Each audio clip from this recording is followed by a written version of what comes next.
വിനേട്ടൻ ഇല്ലെങ്കിൽ ഞങ്ങൾ ഈ കഥ എന്തായാലും ഇല്ല എന്നുള്ള പരിപാടി തന്നെയാണ്. അതെ, അല്ലെങ്കിൽ പിന്നെ ഋത്തിക് റോഷനാണ് മലയാളത്തിൽ നടക്കില്ല, ബോളിവുഡിൽ ഋത്തിക് റോഷൻ. ഇതിൽ 7-8 പാട്ടും 8 ഡിഫറെൻറ്റ് മൂഡാണ്. തീം ബേസിൽ വിഷ്വലി ഒക്കെ ഡിഫറെൻ്റാണ്. അപ്പം നാടൻ പാട്ട് മുതൽ റാപ്പ് സോങ് വരെ ഈ 8 പാട്ടിൻ്റെ അകത്തുണ്ട്. ആളുകൾക്ക് എപ്പോഴും വിഷ്വലി കളർഫുൾ ആയിരിക്കണം. അത് നമ്മൾ കണ്ടിരിക്കുക.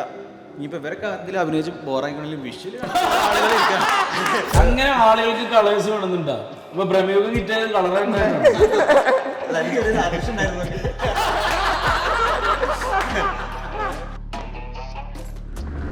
ഇക്കനെ വെറുതെ എയറിലാക്കട്ടെ. അതായത് ഇക്ക പറഞ്ഞു മലയാള സിനിമയിലേക്ക് സംസ്കാരം കൊണ്ടുവരാം. അപ്പൊ മലയാള സിനിമയ്ക്ക് സംസ്കാരം എന്താണ് ഷജീർ പപ്പ ക്യാമറ.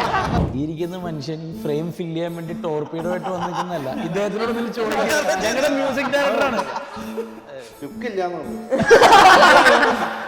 അല്ല ലുക്കിലല്ലല്ലോ കാര്യം, വർക്കിലല്ലേ കാര്യം. വർക്കുമില്ല, ബാക്കി വിവരമില്ലാത്തവരാണെങ്കിലും നല്ലത് അസാധ്യ പാട്ടുകാരനാണ്, അസാധ്യ മ്യൂസിക് സെൻസ് ഉള്ള ആളാണ്. നമ്മുടെ ബീജിയം ചെയ്തിട്ടുള്ള അല്ല പൊക്കി പറഞ്ഞില്ലെങ്കിൽ എന്താ പ്രശ്നം എന്ന് വെച്ചാൽ വിശ്വസിക്കില്ല. അല്ല നമ്മൾ സഹകരിച്ച് വർക്ക് ചെയ്യുക, സ്നേഹത്തിൽ വർക്ക് ചെയ്യുമ്പോൾ കുറച്ചുകൂടെ ഭംഗിയുള്ള കൂടുതൽ പോലെ ഒരു പ്രൊഡക്റ്റ് ഉണ്ടാവും. പിന്നെ ഞങ്ങൾ കണ്ടുപിടിച്ച ഒരു പുതിയ മെത്തേഡ് ഉണ്ട്. അത് പുറത്തു വിടാറില്ല സാധാരണ. ഇപ്പം എന്നാലും പറയട്ടെ, രാജമൗലിയൊക്കെ പഠിക്കും. ക്യാമറമാന്റെ ഫാമിലി അതപ്പോ പുള്ളി ഒരു ആക്ഷനും കണ്ടും പറഞ്ഞു.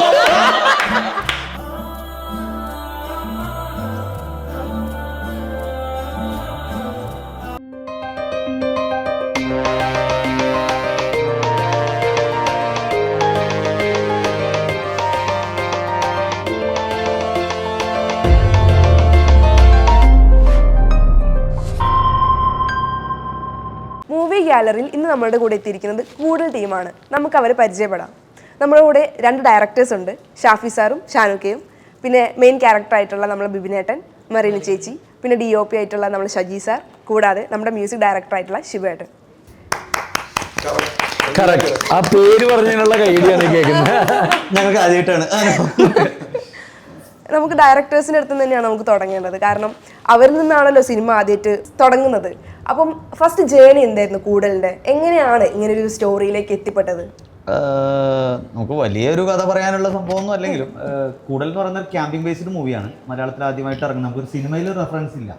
അപ്പം ഓൾറെഡി കുറച്ച് യാത്രയൊക്കെ ചെയ്യുന്ന കൂട്ടത്തിലായതുകൊണ്ട് ഇതുപോലെ ക്യാമ്പുകൾ അറ്റൻഡ് ചെയ്തിട്ടുണ്ട്. 2-3 ക്യാമ്പ് അറ്റൻഡ് ചെയ്തപ്പം അതിൻ്റെ അകത്ത് കുറച്ച് ഇങ്ങനെ സ്റ്റോറി ടെല്ലിംഗ് പരിപാടികളും നമ്മളെ എക്സ്പീരിയൻസ് ഷെയർ ചെയ്യുന്ന പരിപാടികളൊക്കെ ഉണ്ടാവും.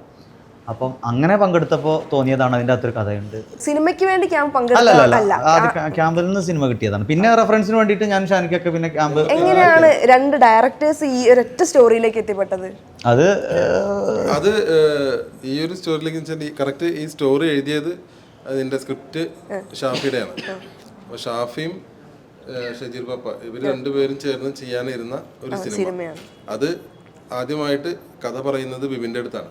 അപ്പൊ അന്ന് ഞാൻ വേറൊരു കഥ പറയാൻ വേണ്ടി വിവിന്റെ അടുത്തുണ്ട്. ഇവര് വരുമ്പോ ഞാൻ ഓൾറെഡി വിവിന്റെ അടുത്തുണ്ട്. ഞാൻ ഇറങ്ങിയതിന് ശേഷമാണ് ഇവര് വന്ന് കഥ പറഞ്ഞു പോകുന്നത്. അങ്ങനെ അപ്പൊ താൻ വിചാരിക്കും എല്ലാവരും കൂടി എന്റെ അടുത്ത് വന്ന അന്നെന്തോ മഴയത്തുമ്പോ കയറി വന്നാൽ 2 കൂടി. അപ്പൊ ഭയങ്കര തിരക്ക്. ഇത് മുമ്പൊരു ടീം കഥ പറഞ്ഞു പോയിട്ടുള്ളൂ, പെട്ടെന്ന് വരുന്നൊക്കെ. എങ്ങനെ ബിബിൻ ചേട്ടൻ ചൂസ് ചെയ്യാൻ കാരണം? നമ്മൾ ഈ കഥ എഴുതുന്നത് ബിബിൻ ചേട്ടൻ എന്നുള്ള ഓപ്ഷൻ മാത്രമാണ്. ഒരു ധൈര്യം മാത്രമേ ഉണ്ടായിരുന്നുള്ളൂ. പറഞ്ഞ പോലെ ഞാൻ ബിബിൻ ചേട്ടൻ്റെ അടുത്ത് പറഞ്ഞിട്ടുണ്ട്. കാരണം ഇവർ ഈ സ്ട്രഗിള് പിന്നെ അനുഭവിച്ച് വളർന്ന അവരാണ്, വിഷ്ണു ആണെങ്കിലും ബിബിൻ ആണെങ്കിലും. അപ്പം നമുക്ക് ചിലപ്പോൾ ചെന്ന് പറഞ്ഞാൽ നമ്മുടെ അവസ്ഥയൊക്കെ മനസ്സിലാവും. അതല്ലെങ്കിൽ കുറച്ചും കൂടെ കൺവിൻസ് ചെയ്യാൻ പറ്റും എന്നുള്ള. പിന്നെ പറഞ്ഞ പോലെ കുറേ ഡിഫറെൻറ്റ് പരിപാടി തിരയുന്ന അല്ലെങ്കിൽ അതൊക്കെ ചൂസ് ചെയ്യുന്ന ആളുകളാണല്ലോ.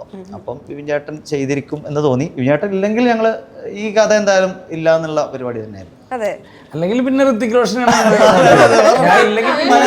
മലയാളത്തിൽ നടക്കില്ല, ബോളിവുഡിൽ ഋത്തിക് റോഷൻ. അപ്പൊ കഥ പറയാൻ പോയ സിനിമ ഇപ്പൊ എവിടെ എത്തി നിൽക്കുന്നു? അത് ഞങ്ങള് വിട്ടിട്ടില്ല.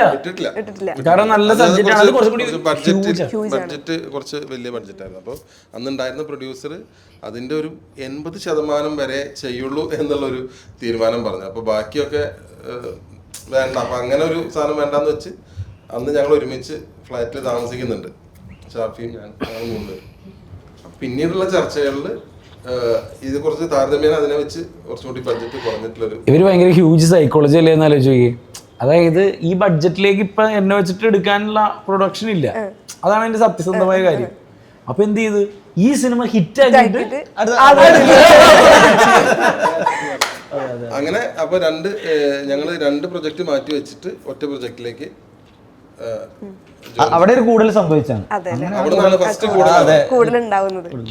അതിലേക്ക് ബിബിൻ ഇപ്പൊ നമ്മള് കൂടുതലാകെ നമുക്കൊരു സോങ് ആണ് മെയിൻ ആയിട്ട് കിട്ടിയിട്ടുള്ളത് പ്രേക്ഷകർക്ക്. 8ഓളം സോങ്സ് ഉണ്ടെന്ന് പറയുന്നു. അതിൽ ഈ സോങ് എന്നെ ചൂസ് ചെയ്യാൻ കാരണം എന്താണ്? പ്രേക്ഷകരിലേക്ക് ഫസ്റ്റ് എത്തണം എന്ന് ആഗ്രഹിച്ചത് കൊണ്ടാണല്ലോ. അത് സത്യത്തിൽ ഞങ്ങൾക്കൊരു വെല്ലുവിളിയായിരുന്നു. കാരണം ഇതില് 7-8 പാട്ടും 8 ഡിഫറെന്റ് മൂഡാണ്. തീം ബേസിൽ വിഷ്വലി ഒക്കെ ഡിഫറെന്റാണ്. അപ്പം നാടൻ പാട്ട് മുതൽ റാപ്പ് സോങ് വരെ ഈ 8 പാട്ടിൻ്റെ അകത്തുണ്ട്. അപ്പോൾ ഞങ്ങൾ കുറച്ച് കഷ്ടപ്പെട്ടു ശരിക്കും പറഞ്ഞാൽ അത് ചൂസ് ചെയ്യാൻ. പിന്നെ പറഞ്ഞ പോലെ ഈ പാട്ട് ബിബിൻ ചേട്ടൻ പാടിയാന്നുള്ള ഹൈലൈറ്റ് തന്നെയായിരുന്നു മെയിൻ പരിപാടി. പിന്നെ നമ്മുടെ ക്യാമ്പിൻ്റെ അകത്ത് കുറച്ചും കൂടെ വിഷ്വലി എന്താണ് സിനിമ പറയാൻ പോകുന്നത് എന്ന് പറയുന്ന ഒരു സാധനം കാണുന്നുണ്ടല്ലോ, ക്യാമ്പാണ് എന്നുള്ളൊരു കളർ കിട്ടാൻ വേണ്ടിയിട്ടും കൂടെ. അത് നമ്മുടെ കൂടുതൽ ടൈറ്റിൽ കാണുമ്പോൾ തന്നെ അതെ അതെ അതെ ടൈറ്റിൽ പ്ലസ് അപ്പം ക്യാമ്പാണ് പരിപാടി എന്നുള്ളത്. ഇത്രയും കളേഴ്സ് അല്ലെങ്കിൽ കളറിന്റെ എന്തെങ്കിലും പ്രത്യേകത ഉണ്ടോ? അതിൽ ടൈറ്റിൽ കാണുമ്പോൾ നമ്മൾ ചിന്തിക്കുമല്ലോ ഇത്രയും കളേഴ്സ് ഉൾപ്പെടുത്തിയിട്ടുള്ള ഒരു ടൈറ്റിലാണ്. അതെ, അത് ഡിഫറെന്റ് കളറുകളുടെ കൂട്ടം. കൂടൽ എന്ന് പറയുന്നത് ശരിക്കും ഒരു സന്തോഷ കൂടലാണ്. അപ്പോ സന്തോഷമുള്ളിടത്താണ് കളേഴ്സ് ഏറ്റവും കൂടുതലുള്ളത് അല്ലേ? ആ കളറുകൾ പിന്നെ കളറ് ക്യാമറമാൻ എത്രത്തോളം ബുദ്ധിമുട്ടാണോ നല്ലതാണോ ക്യാമറമാൻ പറയണം. അതെ, അത് പറയണം. കാരണം കളേഴ്സ് എപ്പോഴും നമുക്ക് ഏറ്റവും കൂടുതൽ വ്യൂവില് വരുന്നത്. അത് ആ വാക്ക് ഒന്നും കൂടി ഞാൻ പറയുന്നു, കളേഴ്സിന്റെ ആളാണ് പുള്ളി. ആക്ച്വലി കളറുകൾ വെച്ചാൽ നമുക്ക് സബ്ജക്റ്റ് ആവശ്യപ്പെടുന്നത് തന്നെയാണ്. ചില ഒരു ക്യാമ്പിംഗ് പശ്ചാത്തലം എന്ന് പറയുമ്പോൾ ആളുകൾക്ക് എപ്പോഴും വിഷ്വലി കളർഫുൾ ആയിരിക്കണം. അത് നമ്മൾ കണ്ടിരിക്കുക. ഇനിയിപ്പോൾ ഇവരൊക്കെ അതിൽ അഭിനയിച്ച് ബോറായിക്കണമെങ്കിലും വിഷ്വലി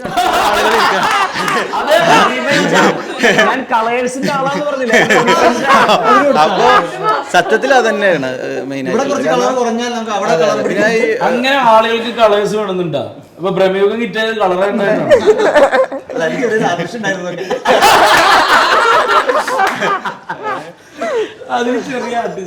അപ്പൊ വിഷ്വലിന്റെ കാര്യങ്ങൾ പറയുമ്പോൾ അത് ഇപ്പൊ അപ്പുറം നമുക്ക് ഇതൊരു യാത്രാപ്രേമികൾക്ക് ഇതൊരു ആക്ച്വലി ഒരു സംസ്കാരം ഇല്ല, മലയാള സിനിമയിലേക്ക് ഈ ഒരു സംസ്കാരം പുതിയതായിട്ട് കൊണ്ടുവരുന്നത് ഫസ്റ്റ് ആയിട്ടാണ് ഇങ്ങനെ ഒരു സംഭവം. അപ്പോൾ നമുക്ക് കിട്ടിയ ഒരു ലൊക്കേഷൻ പരമാവധി യൂസ് ചെയ്തിട്ടുണ്ട്. അപ്പോൾ ഇനിയിപ്പോൾ ഇത് മുമ്പൊന്നും ക്യാമ്പ് പങ്കെടുക്കാത്തവർക്ക് ഒരു ക്യാമ്പ് കണ്ടിറങ്ങിയ ഒരു ഇക്കനെ അതായത് ഇക്ക പറഞ്ഞു മലയാള സിനിമയിലേക്ക് സംസ്കാരം കൊണ്ടുവരാം. അപ്പൊ മലയാള സിനിമയ്ക്ക് സംസ്കാരം എന്നാണ് ഷജീർ പപ്പ ക്യാമറ കളർ സംസ്കാരം എന്നായിരിക്കും ഉദ്ദേശിക്കുക. നിങ്ങൾ രക്ഷിക്കണ്ടല്ലോ. ബിപിൻ ചേട്ടാ, നമ്മൾ ഈ കഥ കേൾക്കുമ്പോ എങ്ങനെയാണ് ഇതിലേക്ക് ഓക്കെ പറയാൻ തോന്നുന്ന എന്തെങ്കിലും ഒരു ഫാക്ടർ ഉണ്ടാവുമല്ലോ?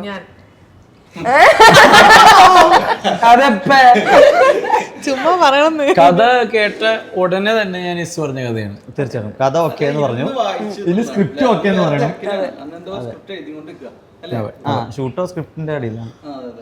കഥ കേട്ടപ്പോൾ ഞാൻ ഓക്കെ പറഞ്ഞു. അത് കഴിഞ്ഞ് സ്ക്രിപ്റ്റ് വായിച്ചു. സ്ക്രിപ്റ്റ് വായിച്ചിട്ടാണ് ഞാനെന്നല്ല എല്ലാ ആർട്ടിസ്റ്റുകളും ഇപ്പോൾ സ്ക്രീൻ പ്ലേ വായിച്ചിട്ടാണ് ഓക്കെ പറയാ. കഥ ഇല്ലേ, എല്ലാവർക്കും നല്ല കഥ ഉണ്ടാക്കാൻ പറ്റും. പിന്നെ ടെല്ലിംഗ് കഴിവ് കൂടുതലുള്ള കൂടുതലുള്ളവർക്ക് ഈസി ആയിട്ട് കൺവിൻസ് ചെയ്യാൻ പറ്റും. ഇനി ഈ കൊള്ളൂല എന്ന് വിചാരിച്ചു ഒരാൾ വന്ന് കഥ പറഞ്ഞിട്ട് ആ കഥ കൊള്ളൂല, എന്നാലും ഞാൻ സ്ക്രീൻ പ്ലേ വായിക്കും. ചിലപ്പോൾ സ്ക്രീൻ പ്ലേ അപ്പോൾ അതുകൊണ്ട് സ്ക്രീൻ പ്ലേ ആണ് സിനിമ. അപ്പോൾ സ്ക്രീൻ പ്ലേ വായിച്ചപ്പോൾ ഈ പറഞ്ഞ ആദ്യമായിട്ട് ഞാനിത് ആദ്യമായിട്ട് കേൾക്കണോടൂ ഈ പറയുന്ന സ്ട്രേഞ്ചേഴ്സ് ക്യാമ്പ് എന്നുള്ള ഞാൻ ഇതുവരെ കണ്ടിട്ടും ഉണ്ടായില്ല. എനിക്ക് ഇദ്ദേഹമാണ് കാണിച്ചു തന്നെ ഇൻസ്റ്റാഗ്രാമിൽ. അപ്പോൾ എനിക്കത് ഭയങ്കര കൗതുകമായി. പിന്നെ അതിലൊരു ഐറ്റം ഉണ്ട്, ഒരു ഒരു ഒരു ഒരു ഒരു ഒരു ഫയർ ഉണ്ടായിരുന്നു അതിൻ്റെ ഒരു പരിപാടിക്ക്. ആ പരിപാടിയാണ് ഇനി തിയേറ്ററിൽ നിങ്ങൾ എക്സ്പീരിയൻസ് ചെയ്യുന്നത്. ബിപിൻ ചേട്ടനെ കുറിച്ച് ആലോചിക്കുമ്പോൾ നമുക്ക് വരുന്നൊരു തോട്ട് ഉണ്ടല്ലോ, അപ്പം ഒരു ഫൺ ക്യാരക്ടർ അല്ലെങ്കിൽ ആ ഒരു മൂഡിലേക്ക് നമ്മൾ പെട്ടെന്ന് ചിന്തിക്കുക. അങ്ങനെ ഒരു വേലേക്ക് തന്നെയാണോ കൊണ്ടുപോകുന്നത്, അല്ലെങ്കിൽ വേറെ എന്തെങ്കിലും പുതിയതായിട്ട് എന്തെങ്കിലും? അല്ല, ഫണ്ണല്ല, ഇതൊരു ക്യാമ്പ് നടത്തുന്ന ആളായിട്ടാണ്. ഒരു രസികനാണ്, ഫിലോസഫറാണ്, അല്ലെ, അല്പം സാഹിത്യങ്ങളുണ്ട്, പാട്ടുണ്ട്, ഉത്തരവാദിത്വമുണ്ട്, അങ്ങനെ കുറെ ഉണ്ട്. ഈ ക്യാമ്പ് നടത്തുന്ന ആള് പറഞ്ഞ പോലെ ഒരു ഡയറക്ടർ തന്നെയാണെന്ന് പറയാം. കാരണം ഇത്രയും ആളുകളെ ഒരു ദിവസം 24 അവർ മുഷിയാതെ ആസ്വദിപ്പിച്ച് പ്രോബ്ലംസ് ഇല്ലാതെ, കാരണം സ്ട്രേഞ്ചേഴ്സ് എന്ന് പറയുമ്പോൾ പ്രത്യേകിച്ചും പ്രസന്റ് കാലഘട്ടത്തിൽ എങ്ങനെയുള്ള ആളുകളാണെന്ന് അറിയില്ല. ഒരു ഇൻസ്റ്റാഗ്രാം മെസ്സേജ് മാത്രമേ ഇവരായിട്ടുള്ള കണക്ഷൻ ഉണ്ടാവുള്ളൂ. ഇവർ എങ്ങനെ സ്വഭാവക്കാരാണ്, എന്ത് ഉദ്ദേശത്തോടെ വരുന്നതെന്നൊന്നും അറിയില്ല. അപ്പം ഇവരെ ഒരു പ്രശ്നം ഉണ്ടാക്കാതെ ഒരു 24 അവർ പിടിച്ചു നിർത്താനുള്ള ടാലന്റ് വേണം. അത് രസിപ്പിക്കണം, ഇവർ കൊടുക്കുന്ന പേയ്മെന്റിന് മുതലെടുക്കണം, അങ്ങനെ എല്ലാം വേണം. അത് ചെയ്യുന്ന ആള്. ഈ ഒരു കാര്യം പറയാം, ഈ ഇരിക്കുന്ന മനുഷ്യൻ ഈ ഫ്രെയിം ഫില്ല് ചെയ്യാൻ വേണ്ടി ടോർപീഡോ ആയിട്ട് വന്നിരിക്കുന്നതല്ല, ഇദ്ദേഹത്തോട് ഞങ്ങളുടെ മ്യൂസിക് ഡയറക്ടറാണ്. അല്ല, 6 പേര് അല്ല അതല്ല, അത് ശരിക്കും അതാണ്. നിങ്ങൾ കോഴിക്കോടല്ലേ അപ്പൊ ഒന്നൊരു സ്നേഹം കണ്ടില്ല? അല്ല, എനിക്കിങ്ങനെ വരണല്ലോ. ആള് എക്സൈറ്റ്മെന്റിലാണ് ഇപ്പം. ഞാൻ 6 പേരെയാണ് ഒറ്റ നോട്ടത്തിൽ കാണുന്നത്. അല്ല, എല്ലാരും പറഞ്ഞു, നമ്മളൊക്കെ സംസാരിച്ചു, ഇനി ഇദ്ദേഹമാണ് സംസാരിക്കുന്നത്. ലുക്ക് ഇല്ലാന്നുള്ളൂ. അല്ല, ലുക്കിലല്ലല്ലോ കാര്യം, ആ, ബുദ്ധി വർക്കിലല്ലേ കാര്യം. വർക്കുമില്ല, ബാക്കി ഇങ്ങനെ ചിരിക്കണത് ഭയങ്കര ഇഷ്ടമായിരിക്കും. വിവരം ഇല്ലാത്തവരാണെങ്കിലും നല്ലത് പറയും. നിങ്ങൾ സംസാരിച്ചപ്പോ ഞങ്ങൾക്കൊന്നും പിന്നെ മൈക്ക് കിട്ടൂല. ഈ മ്യൂസിക് ചെയ്യുമ്പോൾ എന്തെങ്കിലും റെഫറൻസ് അല്ലെങ്കിൽ ഇങ്ങനെ വേണം അല്ലെങ്കിൽ ആ രീതിയിലുള്ള റെഫറൻസ് സോങ് ആയിട്ട് ഇപ്പൊ നമ്മുടെ ഒരു കാണുന്ന രീതി പറഞ്ഞാൽ ആദ്യം ലൈൻസ് കൊടുത്തിട്ടാണ് നമ്മൾ മ്യൂസിക് ചെയ്യുന്നത്. പക്ഷെ ഇപ്പൊ നമ്മൾ ഇപ്പൊ സംസാരിച്ചിടത്തോളം, ഞാൻ ഇന്റർവ്യൂ ചെയ്തെടുത്തപ്പോൾ അവർ പറഞ്ഞ ആദ്യം ട്യൂണാണ് ആദ്യം, എന്നിട്ട് ലൈൻസ് എഴുതുകയായിരുന്നു. എങ്ങനെയാണ് ഇതിൽ വന്നത്? കൊടുത്തിട്ടാണ് ചെയ്യുന്ന രീതികളൊക്കെ മാറിയിട്ട് കുറെ ആയി, വർഷങ്ങളായി. ഇപ്പൊക്കെ ട്യൂൺ ചെയ്തതിന് ശേഷം ഇപ്പൊ ട്യൂൺ ചെയ്തിട്ടാണ് ഇത് ചെയ്യുന്നത്. പക്ഷെ ഇത് ഞങ്ങള് ഒരുമിച്ചാണ് സംഭവിച്ചത്. ഇത് ആ ലൈൻസ് നമ്മളെ സോങ് രണ്ടും മിക്സഡ് ആയിരിക്കും. കാരണം ഡമ്മി ഒരു സംഭവം ഉണ്ടായിരുന്നു, അത് വെച്ചിട്ട് ഡമ്മി ഒരു സംഭവം എനിക്ക് കേൾപ്പിച്ചിട്ടുണ്ടായിരുന്നു. അങ്ങനത്തെ ഒരു സ്റ്റൈല് വേണമെന്ന്. അപ്പം ഞങ്ങൾ ഇരുന്ന് കമ്പോസ് ചെയ്തൊരു സാധനമാണ്. പിന്നെ അപ്പം തന്നെ ഡമ്മി ഷാനുക്ക് ഒരു ഡമ്മിക്ക് എഴുതി തന്നു. ഷാനുക്ക് ഷാഫിക്കും കൂടെ ഡമ്മിക്ക് എഴുതാക്കി. പിന്നെ നല്ല ലിറിക്സായിട്ട് എടുത്ത് കൊടുത്ത്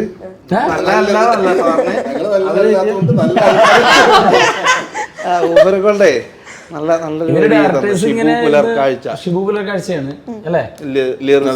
വെടിക്കെട്ടിന്റെ പാട്ടൊക്കെ എഴുതിയില്ലേ? അതൊക്കെ എഴുതിയ പുള്ളി ഷിബു, ഞാൻ സിബു. അപ്പൊ അതുകൊണ്ട് അങ്ങനെ ഒരു കൂടുതലുണ്ട്. ഷിബു സിബു അങ്ങനെ. മുമ്പ് എഴുതിയിട്ടുള്ള നല്ല കുറേ സോങ്സ് ഉണ്ടല്ലോ, അതിലേതെങ്കിലും ഒരു സോങ് നമുക്ക് വേണ്ടിയിട്ട് എഴുതിയല്ല മ്യൂസിക് ചെയ്ത. ഞാൻ എന്റെ പാട്ടെന്നെ പാടാം. മാറ്റി പിടിക്കുക. ഇങ്ങനെ പോകാനല്ലേ ഞാൻ തന്നെ ഒരു പാടിയിരുന്നു. Thank you. അങ്ങനെ എനിക്ക് എന്റെ മോളെ പെട്ടെന്ന് ഓർമ്മ വരും ഇടയ്ക്കിടയ്ക്ക്.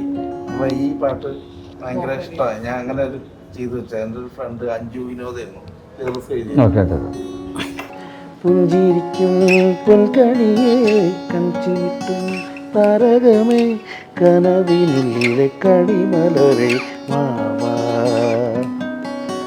നിൻചിരിയിൽ പൊന്നുഷസോ നിൻമുഖമോ വാർത്തിങ്കളോ കൊലുസണിയും കിളിമൊഴിയോ തേനോ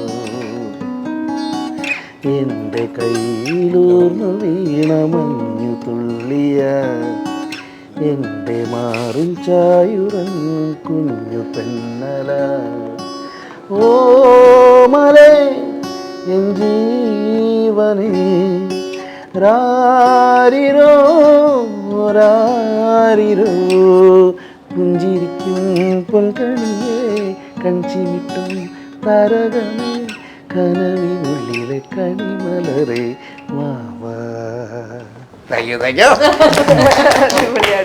അസാധ്യ പാട്ടുകാരനാണ്, അസാധ്യ മ്യൂസിക് സെൻസ് ഉള്ള ആളാണ്. നമ്മുടെ ബീജിയം ചെയ്തിട്ടുള്ള പറയണ്ട. അല്ല, പൊക്കി പറഞ്ഞില്ലെങ്കിൽ എന്താ പ്രശ്നം എന്ന് വെച്ചാൽ വിശ്വസിക്കില്ല. കറക്ഷൻസ് വരുമ്പോ അതെങ്ങനെയാ ചെയ്യാ? നമ്മൾ ഇത് വേണ്ട അല്ലെ, അങ്ങനെ ഇത്ര തവണ വന്നിട്ടുണ്ട്. അപ്പൊ അതിലൊക്കെ പിന്നെ ചെയ്യും, പിന്നെയും കറക്ഷൻ വരും. പട്ടിപ്പടി വേണ്ട മതി അങ്ങനെ തോന്നി. കാരണം എന്താന്ന് വെച്ചാല് രണ്ട് ഡയറക്ടർമാരുള്ളതുകൊണ്ട് രണ്ടുപേരും തൃപ്തിപ്പെടുത്തണം. രണ്ടാളും ഓരോ അഭിപ്രായം പറഞ്ഞിട്ടോ അവിടെ ഇങ്ങനെ ചെയ്തോ. ബാക്ക്ഗ്രൗണ്ട് സ്കോർ ചെയ്യുന്ന സമയത്ത് ഒരു സാധനം ചെയ്ത് കഴിഞ്ഞിട്ട് പറയും അല്ല ഇവിടെ മറ്റേ സാധനം ആഡ് ചെയ്താൽ അങ്ങനെ ഉണ്ടാവുന്ന അടുത്ത ആളെന്ന് പറയും. അപ്പോൾ ഇവർ രണ്ടുപേരും ഇത് ചെയ്യാൻ വേണ്ടിയിട്ട് അങ്ങനെ സാറ്റിസ്ഫൈ ചെയ്യിക്കാൻ പറ്റിയിട്ടുണ്ട് എന്തായാലും. കുഴപ്പമൊന്നുമില്ല, വലിയ ബുദ്ധിമുട്ടിച്ചില്ല. പക്ഷെ എന്താ അറിയോ, അതൊക്കെ പറയുമ്പോഴും ഞങ്ങളുടെ സൗഹൃദത്തിന്റെ ഉള്ളിൽ നിന്നോട്ടോ അതൊക്കെ പറയുന്നത്, അല്ലാതെ നമ്മള് പറഞ്ഞ പോലെ അതെ അങ്ങനത്തെ ഒരു വിഷയമില്ല കേട്ടോ. അത് ശരിയാട്ടോ, തമാശ മൂക്കിൽ ചോരയിട്ട് വന്നപ്പോ എനിക്ക് മനസ്സിലായി. ഞാൻ ഇതിന്റെ ബാക്ക്ഗ്രൗണ്ട് സ്കോർ എങ്ങനെയാ പറയാ, ഞാൻ ആ സീൻ പറഞ്ഞു തരാം. അതായത് ഇവർ രണ്ടുപേരും കൂടി നിന്നിട്ട് പറയും ഞാൻ ഒരെണ്ണം പിടിക്കാം,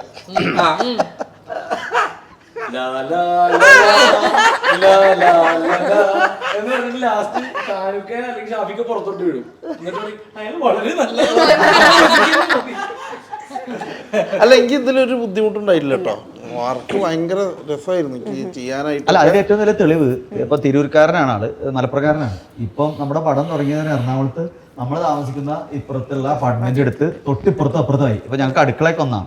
അപ്പൊ അത് നമ്മുടെ ബോണ്ടിങ് ആണല്ലോ. ആ ഒരു ഈ സിനിമ കൊണ്ട് കൂടിയതാണ്. ഇപ്പം കൊച്ചിക്കാരനായി. അല്ല, സ്കോറ് ഇതിന്റെ ബാക്ക്ഗ്രൗണ്ട് സ്കോറൊക്കെ നടക്കുന്ന രാവിലെ 3 മണി 4 മണി 5 മണിക്കൊക്കെ. അപ്പോൾ മിക്കവാറും ഞാൻ ഇവരാരും ഉറക്കൂല, രാത്രി നല്ല സൗണ്ടാണ്. നമുക്ക് പെട്ടെന്ന് ട്യൂൺ കിട്ടിക്കോ. ഞാൻ ആ വർക്ക് ചെയ്യുമ്പോ അല്ല ട്യൂൺ കിട്ടിയായിരിക്കാം, ഇവര് കിടന്നുറങ്ങാലോ, രാവിലെ ഇട്ട് പറയാൻ വിചാരിച്ചാലും നടക്കും.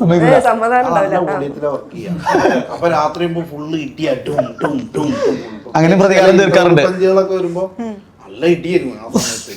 കാരണം ഇങ്ങനെ എണീച്ചിട്ട് ഷാനൊക്കെ പറയും, നിങ്ങളെ പാട്ടുകാരനും ഇന്നലെ ഞാൻ പൊങ്ങിയിട്ടില്ല. ഞാൻ പറഞ്ഞു നമ്മളെ തന്നെയാണ്.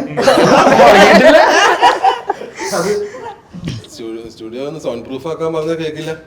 ഇപ്പോഴാണ് കാര്യം മനസ്സിലായത്. അല്ല, അന്ന് വന്നിട്ടുള്ളൂ, ഒന്നും ചെയ്യാൻ പറ്റിയിട്ടില്ലായിരുന്നു. അന്ന് കൂടലിന് വേണ്ടിയിട്ട് കൂടാൻ വന്നതാണ്. പിന്നെ എനിക്ക് ആ സ്ഥലം ഇതൊക്കെ ഇഷ്ടപ്പെട്ട് അവിടെ കൂടി സെറ്റ് ചെയ്തു. അവിടെ സ്ഥലത്തൊക്കെ വളരെ വിലക്കുറവായിട്ടുണ്ട്.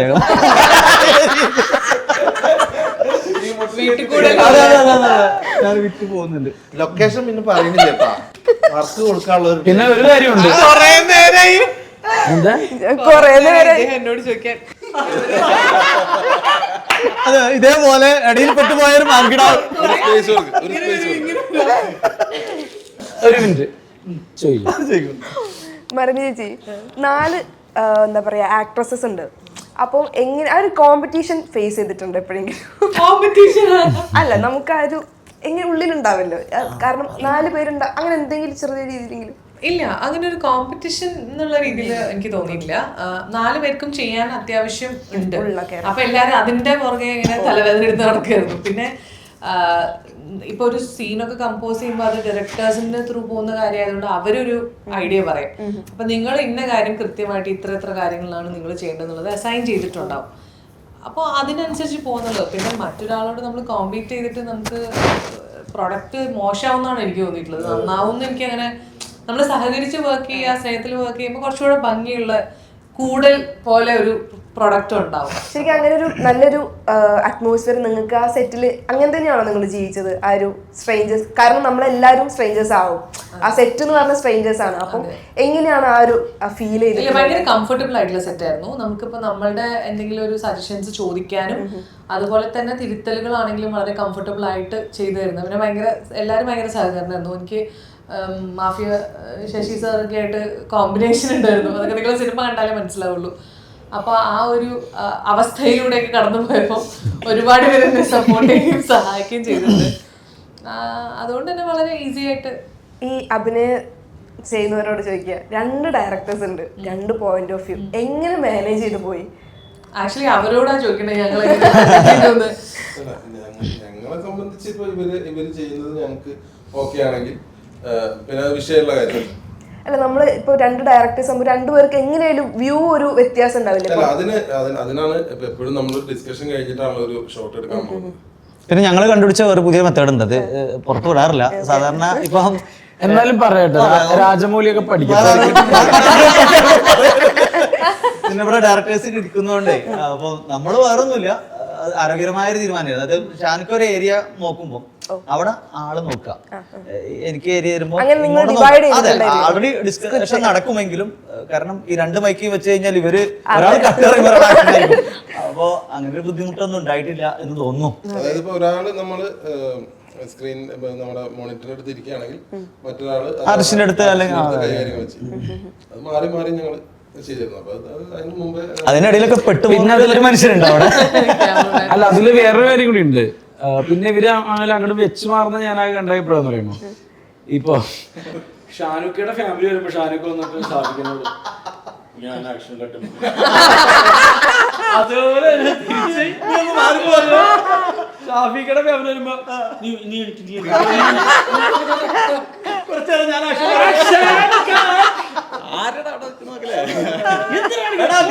അതല്ല അപ്പൊ ഇതുകൂടി പറയണം. ബിബിനേട്ടാന്ന് വിളിക്കണേ ഫാമിലി എടാ ബിബി മര്യാദ അല്ല ക്യാമറമാന്റെ ഫാമിലി വന്നപ്പോ പുള്ളി ഒരു ആക്ഷനും കണ്ടും പറഞ്ഞു. അല്ല മൂപ്പരല്ല നായക ഇനി അതിനെ കൊല്ലണ്ട വീട്ടിലേക്ക്.